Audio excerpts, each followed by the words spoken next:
आज हम लोग पढ़ेंगे प्रायद्वीपीय नदी तंत्र।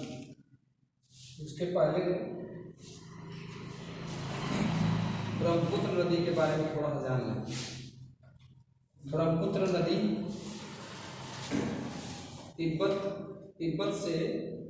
तिब्बत में एक पर्वत है, चेमायुंगडंग या डुंग, चेमायुंगडंग से निकलती है और फिर भारत में अरुणाचल प्रदेश, फिर असम, उसके बाद बांग्लादेश और फिर जाके बंगाल की खाड़ी में गिरती है।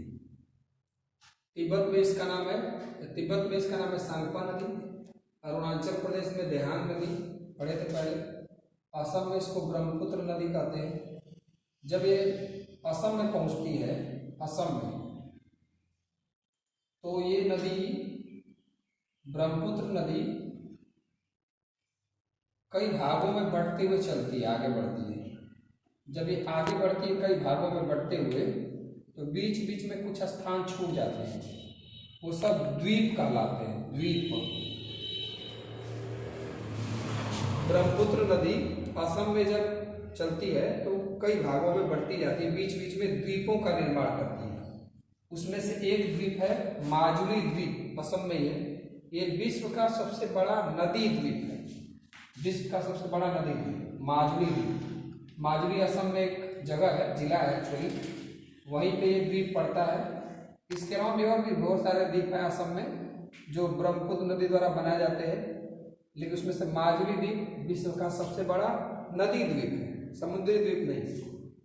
जब ये बांग्लादेश में पहुंचती है ये ब्रह्मपुत्र नदी, तो इधर से तीस्ता नदी सिक्किम से आती है और सिक्किम से जो आती है तीस्ता नदी उससे मिल जाती है। ब्रह्मपुत्र नदी और तीस्ता नदी जब दोनों मिल जाती है तो उन दोनों को एक साथ यमुना नदी कहते हैं। यमुना को या जमुना कहते हैं। जमुना नदी इसी जमुना नदी में गंगा नदी आके मिलती है। गंगा नदी को बांग्लादेश, ये भारत है, बांग्लादेश में जब आती है तो उसको पद्मा कहते हैं, और ये जाके जमुना नदी जो ब्रह्मपुत्र और तीस्ता की संगम है, संयुक्त नदी है, उससे जाके मिलती है जमुना नदी या गंगा नदी। आगे जब ये दोनों जमुना और पद्मा आगे बढ़ती है तो मेघना नदी के नाम से बंगाल की खाड़ी में गिरती है। ये ध्यान रखना है। ये ब्रह्मपुत्र नदी के बारे में था। तो हम लोगों के पास दो नदी तंत्र था, सिंधु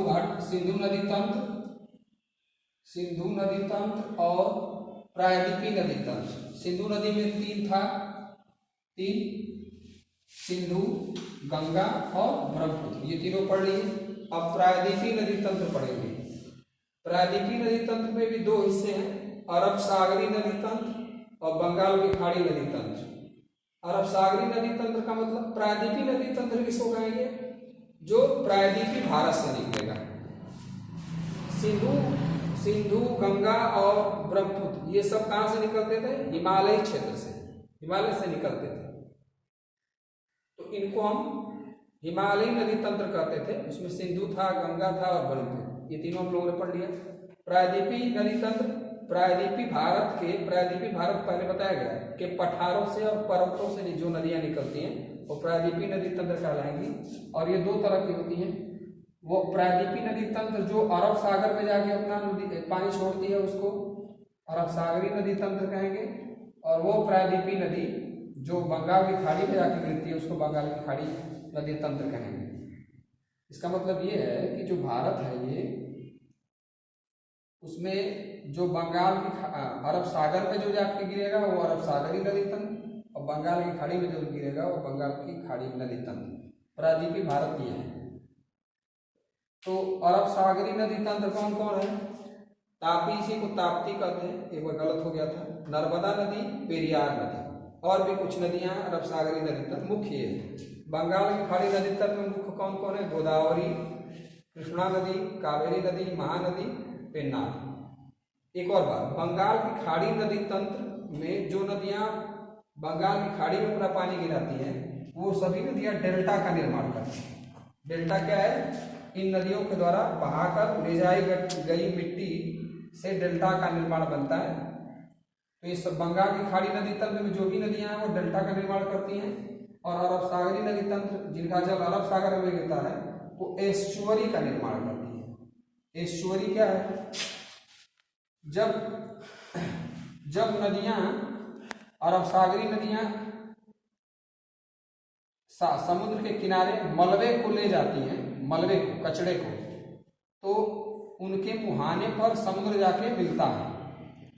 तो इन नदियों के द्वारा जो मलबा ले जाके समुद्र में मिलाया जाता है, तो मलबा और समुद्र का जल ये दोनों मिलके एस्चुअरी का निर्माण करती है। एस्चुअरी ध्यान रखना है, एस्चुअरी को ज्वारद नद मुख कहते हैं हिंदी में, ज्वारद नद मुख कहते हैं। अब हम लोग पहले पढ़ेंगे बंगाल की खाड़ी नदी तंत्र। इसमें सबसे पहले पढ़ेंगे गोदावरी नदी। ये गोदावरी नदी है। गोदावरी नदी की लंबाई 1465 किलोमीटर है। ये उसका उद्गम स्थल है। कहाँ से निकलता है गोदावरी नदी? त्रयंबक की पहाड़ियों से। ध्यान देना, त्रयंबक की पहाड़ियाँ कहाँ पे है? महाराष्ट्र में। महाराष्ट्र त्रयंबक की पहाड़ी से ये नदी निकलती है, गोदावरी नदी, और महाराष्ट्र से होते हुए ये तेलंगाना, और तेलंगाना से होते हुए ये तेलंगाना का क्षेत्र है, ये आंध्र प्रदेश का क्षेत्र है, ये महाराष्ट्र का क्षेत्र है। तो 3 राज्यों से होके गुजरती है गोदावरी नदी। उद्गम किसका? त्रयंबक है। त्रयंबक की पहाड़ियों से निकलती है और फिर बंगाल की खाड़ी में, ध्यान रखना, बंगाल की खाड़ी में अपना जल गिराती है। आंध्र प्रदेश में गोदावरी नदी पर एक जल परियोजना है, जल विद्युत परियोजना, जिसका नाम है पोचमपाद। पूछा जाता है पोचमपाद जल विद्युत परियोजना किस नदी पे? तो गोदावरी नदी पे। कहाँ स्थित है? तो आंध्र प्रदेश में। गोदावरी नदी के किनारे या उसके तट पर अनेक शहर बसे, जिसमें से मुख्य शहर है नासिक, महाराष्ट्र का। गोदावरी नदी को बूढ़ी गंगा भी कहते हैं, बूढ़ी गंगा, दक्षिण की गंगा कहते हैं, ध्यान रखना है। दक्षिण की गंगा, दक्षिणी गंगा नहीं, दक्षिण की गंगा। दक्षिण की गंगा बूढ़ी नदी गोदावरी नदी को कहेंगे, और दक्षिणी गंगा कावेरी नदी को कहते हैं। प्रायद्वीपी भारत की सबसे लंबी नदी है, ये ध्यान रखना है। जो प्रायद्वीपी नदी तंत्र हम लोग पढ़ रहे हैं, प्रायद्वीपी भारत की सबसे लंबी नदी गोदावरी नदी है, और भारत की दूसरी सबसे लंबी नदी है, ये ध्यान रखना। महाराष्ट्र से निकलती है, तेलंगाना और आंध्र प्रदेश में जाती है। गोदावरी नदी के बाद कृष्णा नदी, इसकी लंबाई 1400 किलोमीटर है। ये प्रायद्वीपी भारत की दूसरी सबसे बड़ी लंबी नदी है। प्रायद्वीपी भारत की सबसे लंबी नदी थी गोदावरी, भारत की ये दूसरी सबसे लंबी नदी है, और प्रायद्वीपी भारत की सबसे लंबी नदी है। प्रायद्वीपी भारत की दूसरी सबसे लंबी नदी कृष्णा नदी है। इसकी लंबाई 1400 किलोमीटर है। इसकी उत्पत्ति कहाँ से होती है? महाबलेश्वर से, महाबलेश्वर की पहाड़ियों से। ये भी महाराष्ट्र में है। महाराष्ट्र से निकलता है, ये महाराष्ट्र का क्षेत्र है। महाराष्ट्र के बाद ये जाता है, महाराष्ट्र के बाद ये कर्नाटका के बाद आंध्र प्रदेश। महाराष्ट्र, कर्नाटका और आंध्र प्रदेश। कहाँ से निकलता? महाराष्ट्र से महाबलेश्वर पहाड़ी से कृष्णा नदी निकलती है, और फिर कर्नाटका से होते हुए आंध्र प्रदेश। यहाँ 2-3 बातें ध्यान रखना है। ये कर्नाटक में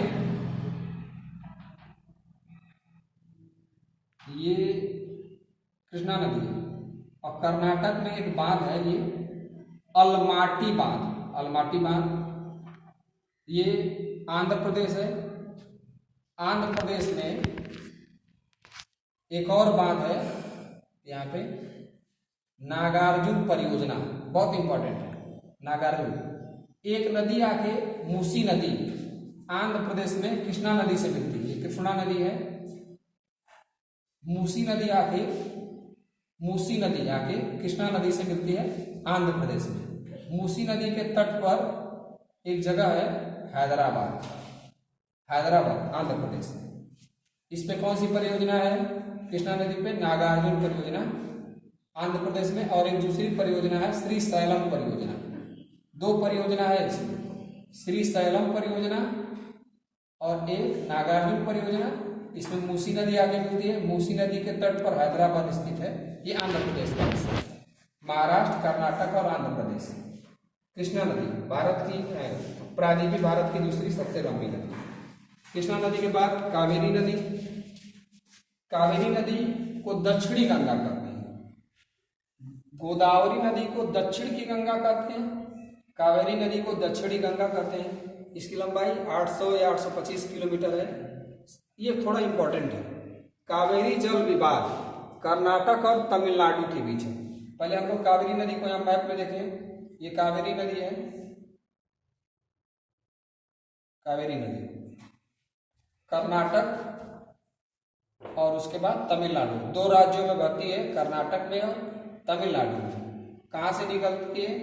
ब्रह्मागिरी की पहाड़ियों से। कर्नाटक में है ब्रह्मागिरी की पहाड़ियां, इससे निकलता है और फिर ये तमिलनाडु से होते हुए बंगाल की खाड़ी में गिरता है। कर्नाटक और तमिलनाडु के बीच जल बंटवारे को लेकर, कावेरी जल बंटवारे को लेकर हमेशा विवाद रहता है। इसको कावेरी जल विवाद कहते हैं। कर्नाटक और तमिलनाडु के बीच ये पूछा जाता है। सबसे महत्वपूर्ण बात, ये साल भर बहती रहती है, वर्ष भर बहती रहती है। क्यों साल भर बहती रहती है? उसका कारण है गर्मी, ग्रीष्मकालीन जो मानसून होता है, दक्षिणी पश्चिमी मानसून, पढ़े आप लोग, दक्षिणी पश्चिमी मानसून से जो बारिश होती है उसका जल इसको कर्नाटक के हिस्से में मिलता रहता है। मतलब दक्षिणी पश्चिमी मानसून से जो जल होता है वो कावेरी नदी को मिलता रहता है। दक्षिणी पश्चिमी मानसून से जल इसको ग्रीष्म मानसून में मिलता रहता है। और उत्तरी पूर्वी मानसून जो ठंडी के दिनों में होता है, पहले पढ़े होंगे, तमिलनाडु में उत्तरी पूर्वी मानसून से ठंडी के दिनों में बरसात होती है। भारत में तमिलनाडु ही एक ऐसा जगह है जहाँ पे ठंडी के दिनों में बरसात होती है, उत्तरी पूर्वी मानसून से। तो इस मानसून का जल इसमें ठंडी के दिनों में मिलता रहता है और गर्मी के दिनों में इसमें मिलता रहता है, इसलिए साल भर ये नदी बहती रहती है। शिव समुद्रम जलप्रपात, जलप्रपात ऐसे बनाएंगे। कहाँ पे है? किस नदी पे है? कावेरी नदी पे है। किस राज्य में है? तमिलनाडु में है। शिव समुद्रम जलप्रपात तमिलनाडु में है और इसमें दो परियोजना है, एक शिव समुद्रम परियोजना और एक मैटूर परियोजना। ये तीनों तमिलनाडु में है। जलप्रपात किसको कहते हैं? जब नदी ऊंचे स्थानों से ढाल के सहारे नीचे गिरती है तो वो जलप्रपात बनाती है। ऊंचे स्थानों से ढाल के सहारे जब नदी गिरेगी कहीं भी, भारत में बहुत सारे जलप्रपात हैं, तो ये जलप्रपात बनती है। इस जलप्रपात का नाम है शिव समुद्रम जलप्रपात। ये बहुत प्राचीन जलप्रपात है। इसको कह सकते हैं कि ये आजादी के पहले का जलप्रपात है। इसके बाद महानदी हम लोग पढ़ेंगे। महानदी का ये मैप है। महानदी मैकाले की पहाड़ियां, अमरकंटक जिसको कहते हैं, छत्तीसगढ़ में है ये। वहां से महानदी निकलती है, छत्तीसगढ़ से निकलती है और उसके बाद उड़ीसा से होते हुए, छत्तीसगढ़ उड़ीसा से होते बंगाल की खाड़ी में गिरती है। उड़ीसा से जब ये नदी गुजरती है महानदी, तो उस पे एक बांध बना है, हीराकुंड बांध। भारत का सबसे लंबा बांध है ये। बहुत बार सवाल आया, हीराकुंड बांध किस नदी पे है? महानदी पे है। महानदी है, हीराकुंड बांध है। इस पे इसकी लंबाई, इस बांध की लंबाई है 4.8 किलोमीटर। शायद ये विश्व का भी सबसे लंबा बांध है, हीराकुंड बांध। उड़ीसा में है ये। किस नदी पे है? महानदी पे है। जब महानदी बंगाल की खाड़ी के पास पहुंचती है तो ये उत्कल का मैदान डेल्टा बनाती है। डेल्टा बनाती है, यहाँ पे डेल्टा है जिसको उत्कल का मैदान कहते हैं। बहुत बड़ा डेल्टा क्षेत्र है ये उड़ीसा में। तो महानदी के बारे में